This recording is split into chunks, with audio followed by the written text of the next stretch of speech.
Imagine there is no light at all. It's not the dull glow of a street lamp through a curtain or the standby LED of a television. Rather, it's a dense, heavy blackness that feels like it's physically pressing against your eyes. You find yourself in the center of an expansive, open savanna. Tonight, there isn't a moon. 3 inches away from your face, you are unable to see your own hand. A footstep may be heard in every ruffle of the tall grass. Every snap of a dry twig is like a heart-stopping thunderclap. There are no walls to shield you from what is breathing just beyond the ashes of your campfire, no torch to pierce the darkness, and no phone to light the shadows. You are a target in this void, not the top predator. For millions of years, this was our ancestors' everyday existence. It was a 12-hour struggle of survival, social engineering, and psychological change rather than merely a time for relaxation. When the sun sets and the world becomes deadly, what do you really do for half of your life? There is much more to the solution than simply lying down and shutting your eyes. In actuality, our brains evolved the way they did because of how ancient humans dealt with the night, and their nocturnal lifestyles are still encoded in our DNA. Everything we believe to be true about human sleep and the emergence of human culture was altered by the discovery of how they spent those dark hours. Most people believe that before Thomas Edison invented the lighting and disrupted our circadian rhythms, people just followed the sun. They must have labored until dusk, crawled into a cave, and slept for a full 12 hours straight until the birds began to chirp. Although it seems sense, the guess is entirely incorrect. We are aware of this due to numerous archaeological findings that demonstrate a far more dynamic, busy, and occasionally frightening prehistoric way of life, as well as groundbreaking study into contemporary hunter-gatherer tribes.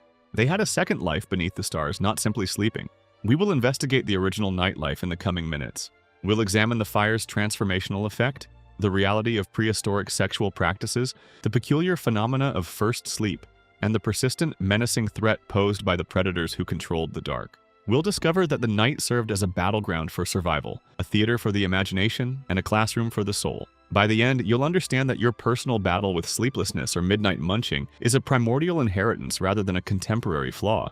The instant we subdued fire marked the beginning of the true change in the evolution of ancient humans.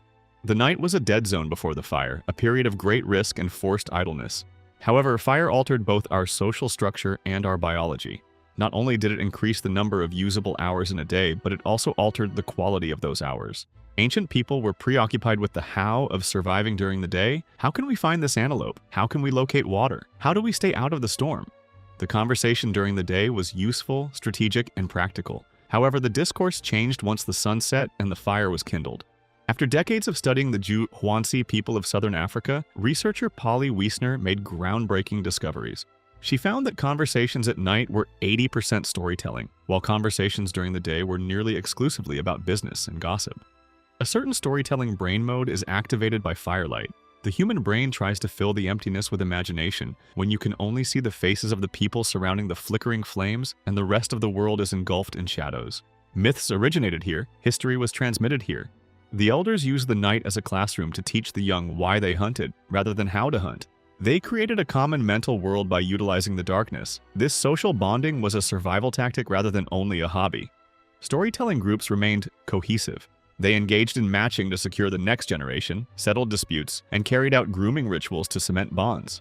Our civilization was roasted by fire, not just our cuisine. But the power of fire was limited. The group will eventually have to deal with the most misinterpreted part of ancient life, sleep, as the stories and fires faded. You should reconsider if you believe that getting 8-hour sleep is normal. There is ample evidence that ancient humans engaged in biphasic sleep, according to historian Roger Eckerk and other sleep scientists. They didn't sleep all at once. Rather, they would doze off just after sunset for almost 4 hours, which was known as the first sleep.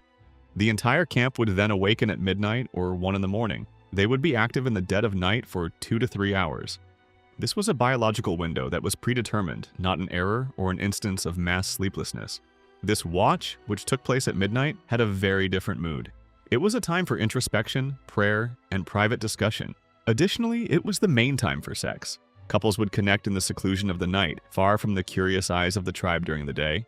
Others would use this time to decipher their dreams, which they believed to be direct messages from the ancestors or the spirit realm. This time between naps was a time of intense spirituality and creativity. They would then fall back into a second sleep until daybreak. Your body is searching for the watch, but your modern existence has no place for it, which explains why so many people nowadays wake up at 3 in the morning feeling nervous. Another function of the watch was security. It was too expensive for ancient humans to have everyone unconscious at once. Some would listen to the breeze or tend to the fire while others slept. The night shift of the animal kingdom controlled the night in their environment. These include 600-pound saber-toothed cats, hyena packs capable of crushing bone like crackers, and leopards that were skilled at hauling monkeys out of trees in the dark. The dread of the dark is a well-developed evolutionary survival mechanism, rather than a juvenile phobia. The dark was a gauntlet to an ancient human. It was a gamble every night. Early human remains with puncture scars in their skulls that precisely match the canine teeth of huge cats have been discovered at archaeological sites. We were hiding, not only napping. Our psychology was formed by this ongoing pressure. It gave rise to the notion of monsters, the notion that there are entities in the dark that wish to devour us.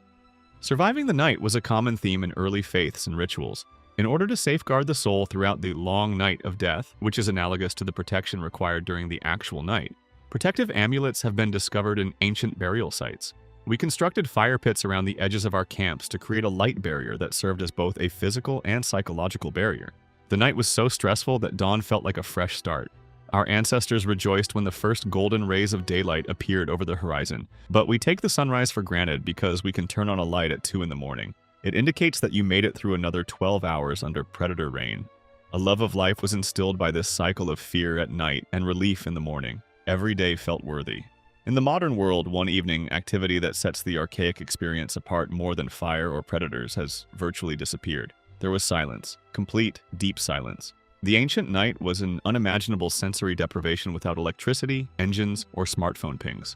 Introspection was prompted by silence. It made consciousness and self-awareness possible, which are now nearly impossible. It was at night that the human eye was found. Prehistoric survival was transformed into contemplation by that quiet. They asked the first questions about our origins and purpose while gazing at the stars, which were infinitely brighter without light pollution. Our awareness was more impacted by night than by day. It was daytime for the body and nighttime for the mind. Myths, dreams, and the crackle of a fire are being replaced tonight as you check your phone in bed. A system designed to balance social, spiritual, and primal aspects over millions of years is being dismantled. They had a link to the rhythm of the universe that we have lost for convenience, yet our ancestors had little. How many times have you sat alone with your thoughts in the dark, without a screen or sound? The darkness has been lighted by LEDs and neon, but we might have lost our humanity. We didn't simply survive that night, it's when we became who we are. To understand the profound roots of your mind, stop illuminating the world and spend some time in the dark. To understand how these old survival strategies impact your health today, consider how our bodies are still wired for the prehistoric world.